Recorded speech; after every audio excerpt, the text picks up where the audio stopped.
Magandang umaga mga katrips. Ito nga't maagang-maaga pa ako pumunta kila ante upang kumuha ng tricycle na aking gagamitin sa pamamasada. Yan nga pala ang aking motor na kulay pink at ito namang tricycle ang aking gagamitin sa pamamasada.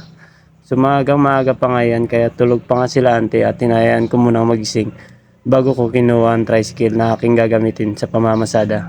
Fast forward tayo mga katrips at andito na nga ako sa aking paboritong tambayan sa Backgate. Kung makikita nyo, ako lang mag-isa dyan kasi nga maaga pa yan.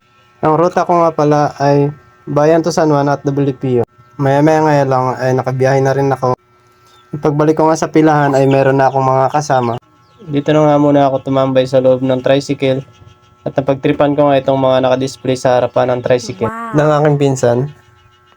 Lunes hanggang Webes nga lamang pala ako namamasada at kapag Biyernes at Linggo naman ay nasa shop ako nila ante. At nung tanghali na nga ay umuwi na rin ako sa aming bahay. At pagkarating ko nga sa aming bahay ay sabi sa akin ng aking asawa ay may mag-aarkila nga daw papuntang ospital at magpapacheck up sila ng kanilang anak. At dahil nga mainit sa labas ng ospital ay sumilong muna ako dito sa kanilang waiting area at kung mapapansin nyo nga ay kunti lang ang tao sa labas at mabibilang nyo lamang dahil nga sa sobrang init ng panahon.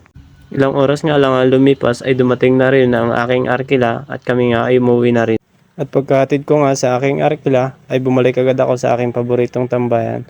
At kung mapapansin nyo nga dito ay medyo marami nang nakapila dahil nga sa alanganing oras na ito at madalang na rin ang pasahero sa ganitong oras.